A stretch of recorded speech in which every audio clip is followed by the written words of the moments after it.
Hi, and welcome back to Breaking the Mold, a podcast from Action Funder. Here at Action Funder, we work with innovative businesses and inspiring non-profit leaders. We help the two to work together to create measurable change. In this podcast, we introduce you to some of the change makers that we know and admire. They'll be coming to us from boardrooms and community centres across the country. Together, we tackle hard questions about businesses and non-profits and the partnerships between the two. Get ready to hear about what challenges and drives the people dedicated to taking action on the issues that really matter. I'm Lorna, and this month I'm excited to introduce you to Tracy Lynch, who heads up the Greggs Foundation. Greggs is so well known for their vegan sausage rolls, which are incidentally worth the hype. They're less well known for the brilliant work of their foundation. In this episode, Tracy and I talk about why Greggs don't publicise their positive impact, and we dive into the detail of that impact, including the Breakfast Club programme, which supports over 50,000 kids every school day. Let's get into it.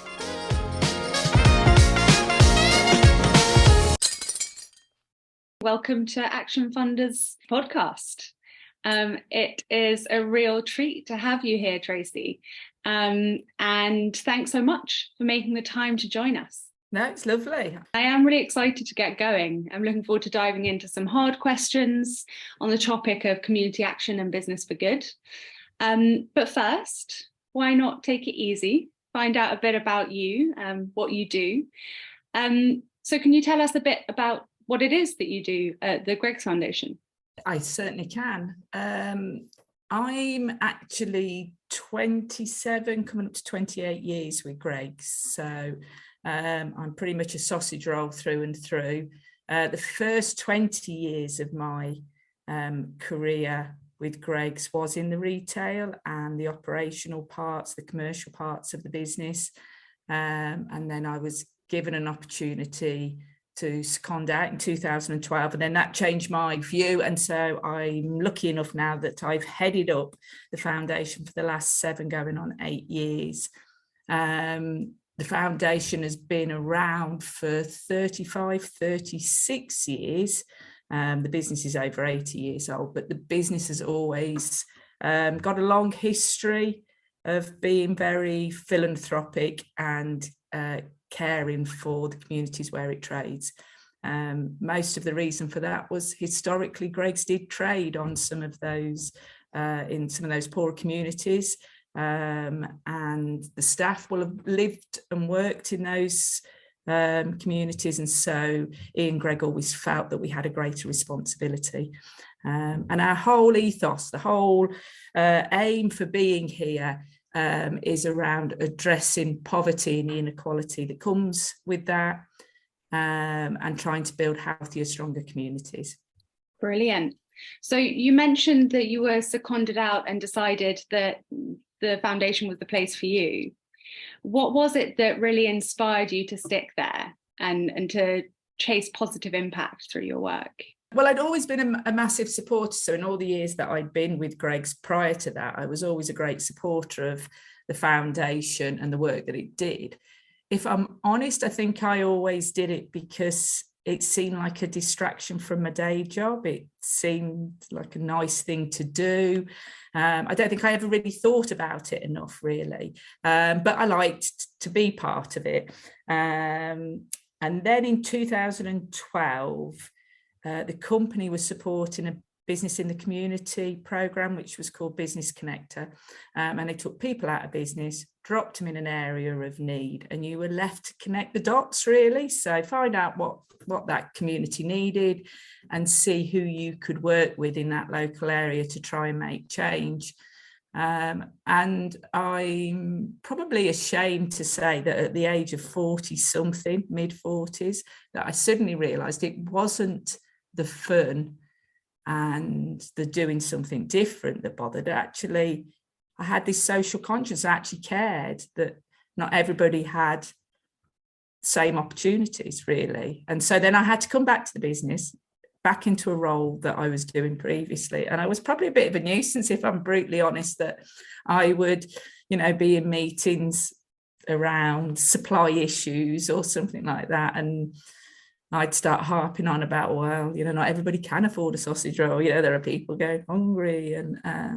But I made a big enough nuisance of myself that after a couple of years, when this opportunity came up, I was asked if I'd like to take it. And I have to say, it is absolutely the perfect job. We're not just here to make somebody else rich. We are here. There's a good reason for it. So, yeah, perfect job. And that good reason of addressing poverty and inequality isn't an easy business. So you must have had to overcome some real hurdles over the past 25, 30 years. What have been some of those hurdles, some of the big hurdles? Yeah, I mean, it's a hard one, because although you can address the issue, the reality is poverty was here long before me, and poverty will be here long after I've gone. Trying to be the solution for it is not going to happen. And so, accepting that quite early on seems to be, a good plan, really.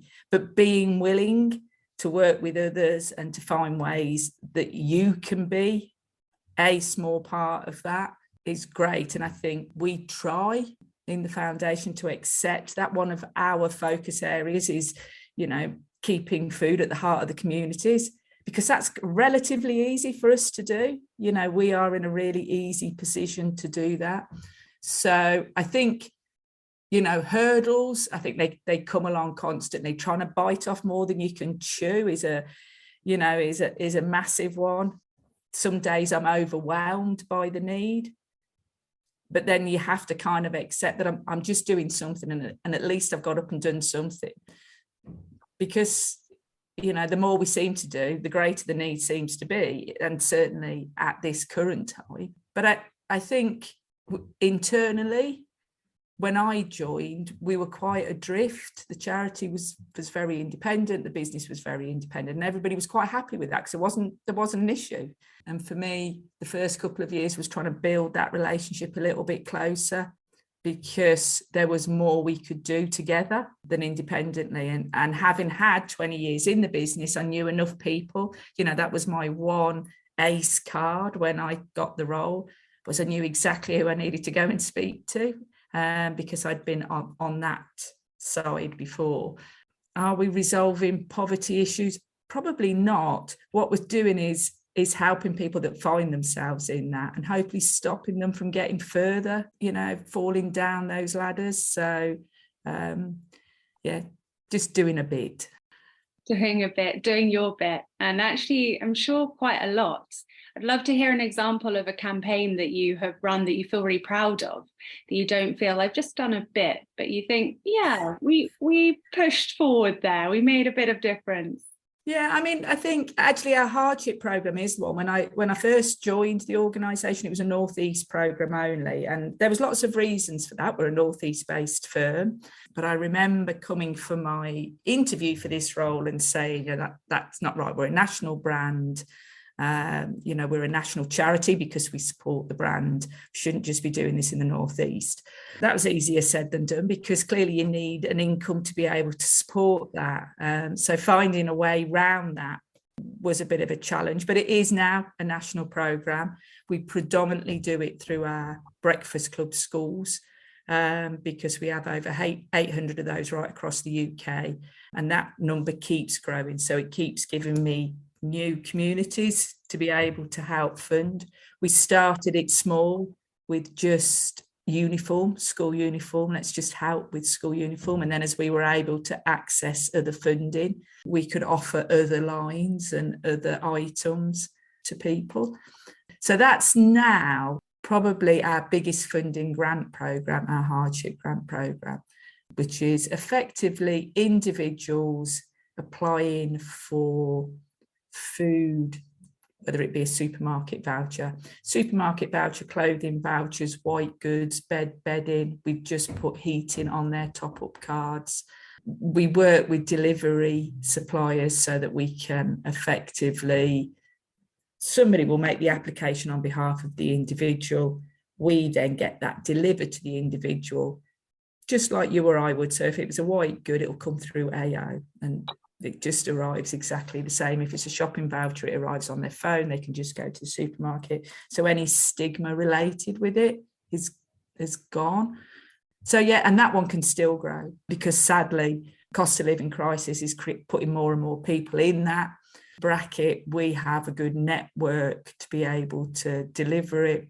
So that one I would say I am really proud of. Sadly, the reason we did it was because the need grew from COVID, and after that, it just hasn't gone away. So although I'd say I was proud that we've been able to do it, I should probably be ashamed that, in 2023, society needs me to do that. How many beneficiaries are there on that programme at the moment?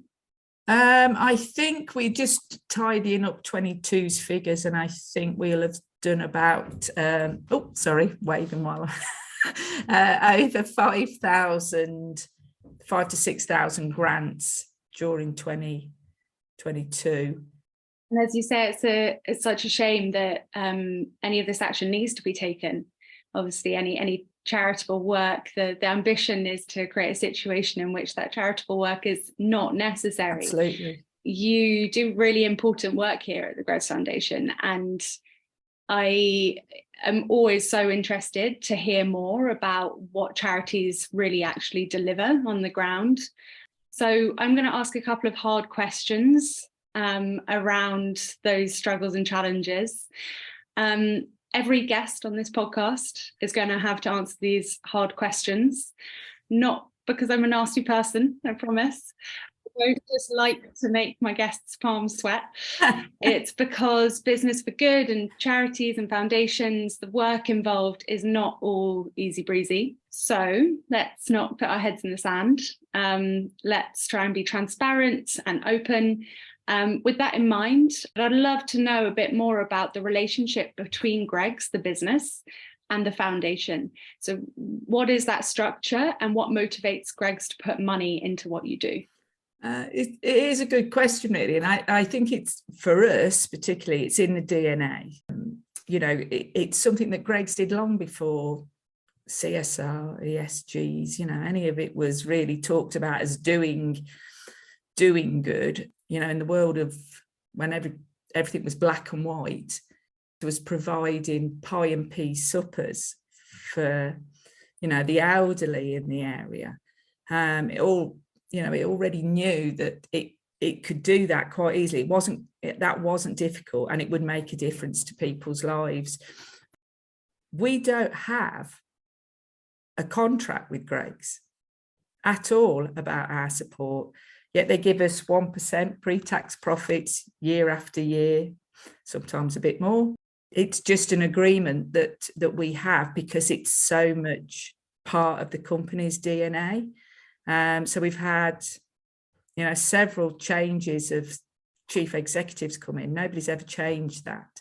They can see the benefit for having that positive impact. I think where I said earlier, where we were slightly adrift, we weren't making the most of that though either, because, the 27,000 employees for Greggs, they probably didn't, they're unaware that the company supports its own foundation. It's part of everything that they do.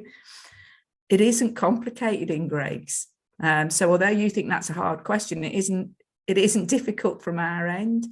It is just the right thing to do. And I think every business has the option to do that. Just not every business does.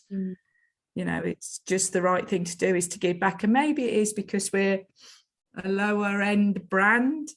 I don't know, really. Maybe that's what makes it easier because, we're closer to those communities that we want to help. Mm-hmm. They are our customers, could be our staff, so it isn't that, it doesn't seem that far removed. When was it that the foundation was established? I think 1987 as a trust, became a foundation in 99. I think, I don't know why it changed. I presume there was a reason for that.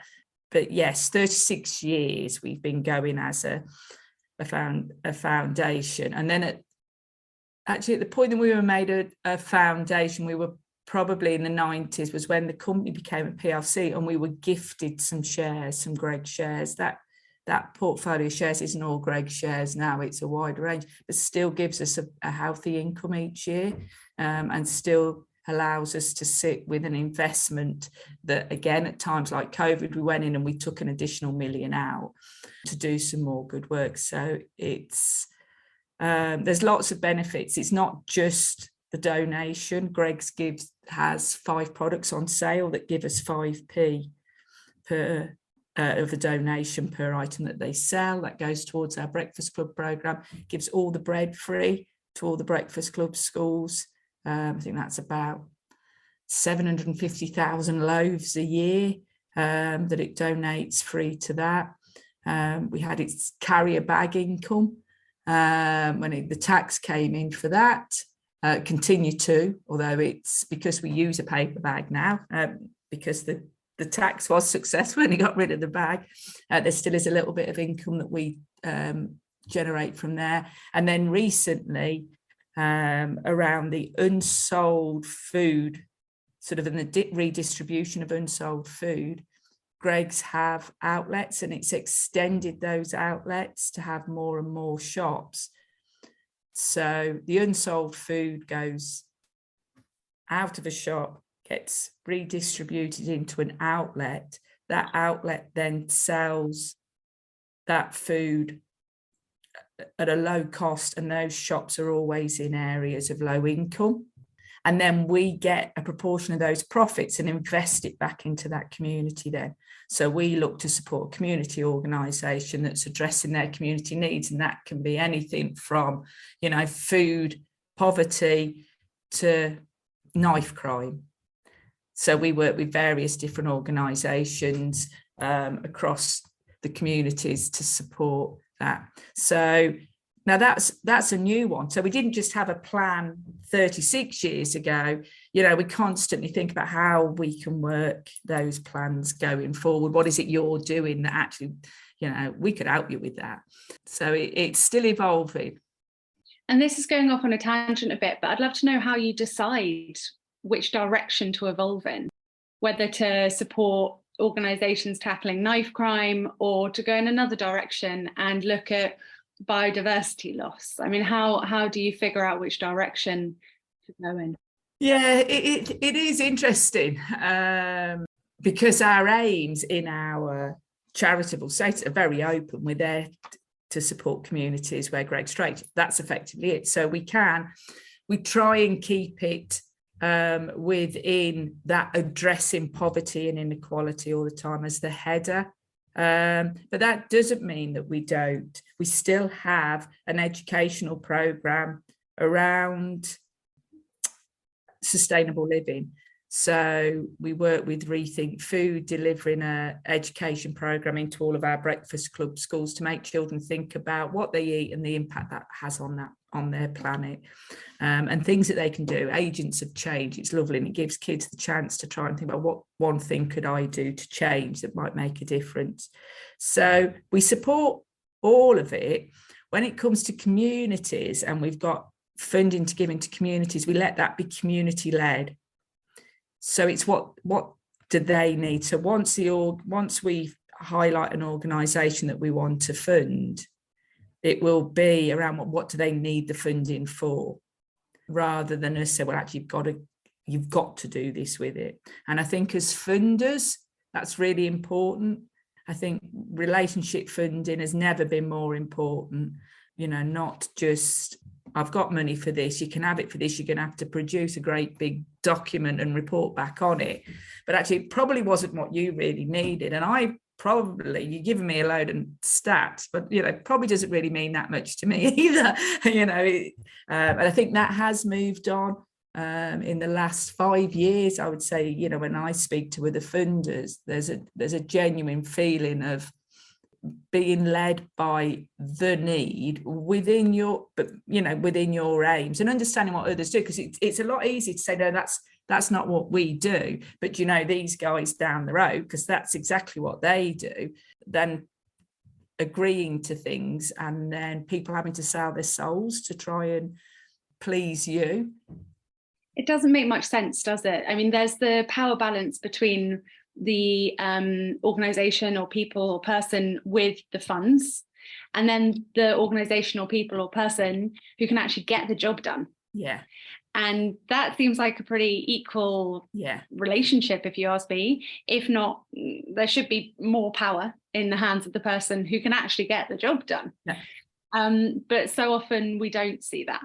We see, as you've said, the power sitting in the hands of the person, people, organisation with the funding, and that money dictating everything. And the people who can actually get the job done having to contort themselves into a position of being able to deliver whatever that money has asked for. And it just doesn't make much sense. It makes no sense at all. And it's not productive for anybody. I can't see how that's productive for anybody. You know, over the last couple of years, we've done more listening forums with charities that we've funded. And to start with, people really just want to tell you you're marvellous. Well, that isn't helpful to us either. It's like, that's great, thanks, you know. It isn't useful, is it? You know, but I think when you can build a relationship, people can start to talk more. You know, we know we're part of making things better, but we're not. You know, we can't pat ourselves on the back. You know, we've run the Breakfast Club programme for nearly 30 years now, provided millions of children with breakfast. We know that if children have got a full tummy, the chances are they've got more chances of learning because they're more in tune. You know, it's not a barrier for them. They're not sitting there waiting for, you know, the free school lunch. But we couldn't claim that children have, you know, have academically moved on because of that. We just know that it is the right thing to do. And every now and again, I stumble across people that have been to a breakfast club who remember it, that know that it made a difference to their lives. But we don't tag those people, so we can't be sure. I'm just lucky enough occasionally to bump into them. You know, one young lady remembered it because it made her mom's life better, because mom could drop in. Now, you know, as a mom, I could really feel that one.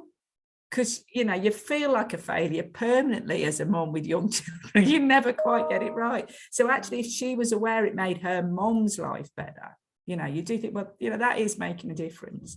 And that's not a difference that you'll be measuring in an impact report, is it? So it's interesting to hear a bit more about the relationship between the foundation and the beneficiaries and the impact that you make. Going back to the question around the foundation's relationship to the business, you said that it wasn't a hard question. I think the hard part of the question there is in whether or not you talk about, the business talks about what the foundation does. Thinking about the context of the conversation around greenwashing and whether businesses should be expected to behave altruistically, whether businesses can be celebrated for doing good when we know that it does benefit business bottom lines. So I'd love to hear a bit about why it is that Greggs doesn't publicise the work of the foundation, or not as far as I've seen. Maybe I've missed the billboards, but you have clearly done a huge amount in recent years, for example, over COVID, putting huge amount of money and effort and time into running the breakfast clubs, for example, is just one element of the work that you've been doing. And Greggs has been providing a substantial amount of the funding for that. Why don't they celebrate that? Why don't they publicise it? I think there's a couple of reasons, really. I think the first reason would be just because it's the right thing to do, and do we really need to bang on about it? You know, so I think it is that simple. Certainly from Greggs's point of view, I think the harder bit in that is, even if they wanted to, they're not quite sure how to. Greggs, as a marketing machine, is very tongue-in-cheek, you know, and as you said, you know, these are complex and hard issues sometimes that we're dealing with, which then how do you keep it in the same tone that Greggs talks to its customers without sounding like you're suddenly, look at us, look what we do.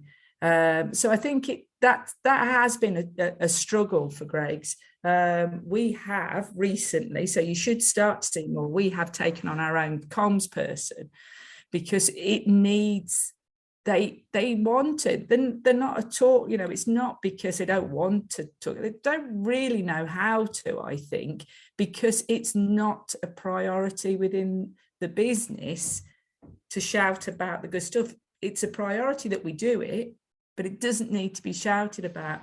Now, I think the last few years, that's almost a disadvantage to the business, because, you only need to look at this Christmas that's just gone, and almost every retailer, rather than tell you about what they were selling at what price, told you about what they were doing in the community. Greggs didn't, we just carried on, tongue in cheek, getting on with what we were doing.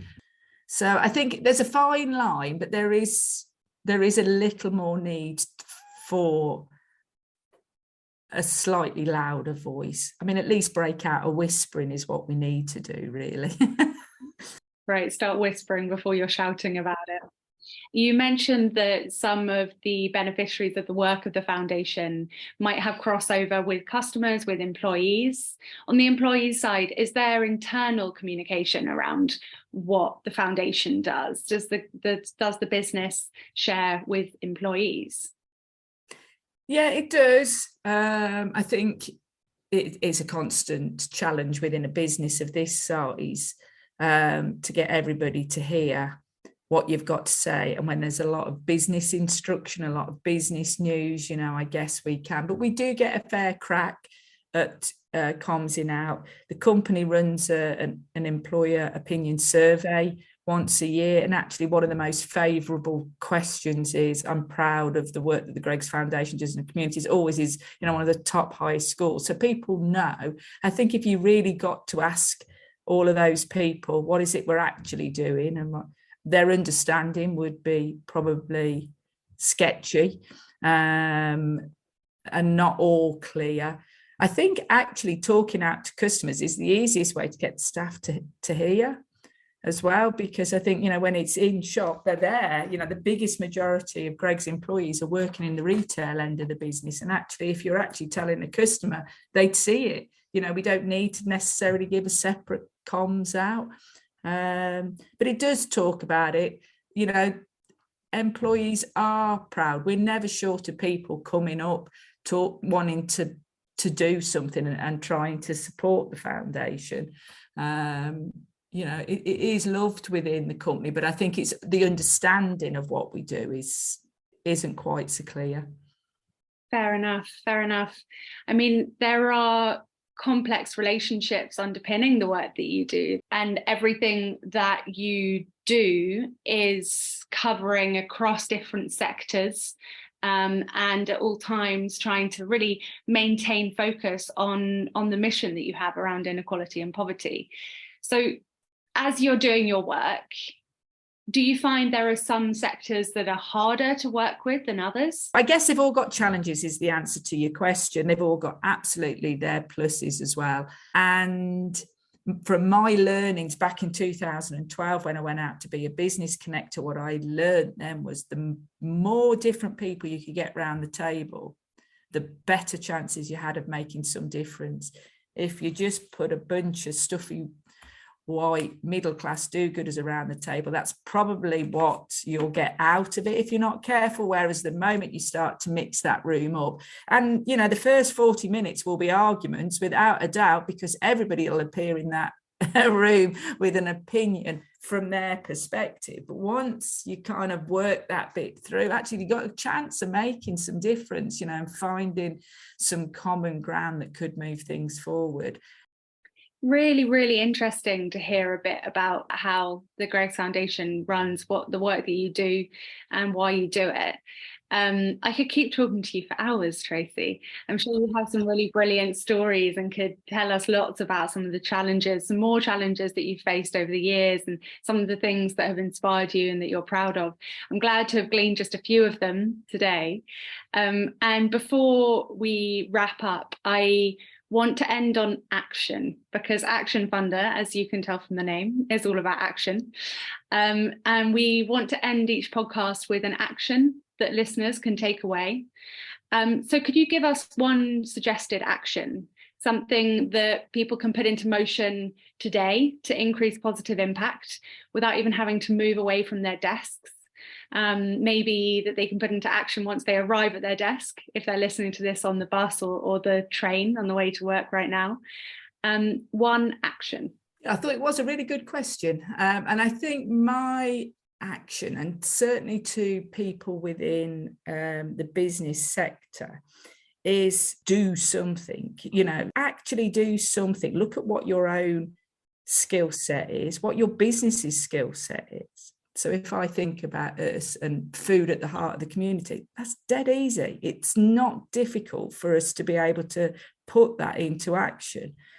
You can overthink it, because you could say, well, should we be handing out sausage rolls? Should we be giving, but just do something. Don't just think about your own skill set, think about your business's skill set, think about your lived experience. What is it and you've lived through that actually could be really helpful? So you don't need to move far, but do look around, do see what your business, what your team, what you've got that's value to somebody else. And it's easy. It's an easy fix. Don't overthink it. But just do something would be nothing gets done by standing on the sidelines, sitting in a meeting room, spending hours dragging it out. Just do something. Like it, and do something that you're qualified to do because of your experience and or because of the environment that you are in, whether that's in your business or in your charity. What can you do and do today? The need is there and it's growing. Thank you, Tracy. Really interesting to chat. No, lovely to talk to you. Until next time, Tracy. Thanks for joining us for this episode of Breaking the Mold. Be sure to join us for the next episode, which will feature Kat Ross, CEO of national charity Baby Basics, which supports young families facing financial strain by partnering with businesses across the country. For more content on how leaders from the private and charity sectors are creating change today, go to the Action Funder website at www.actionfunder.org.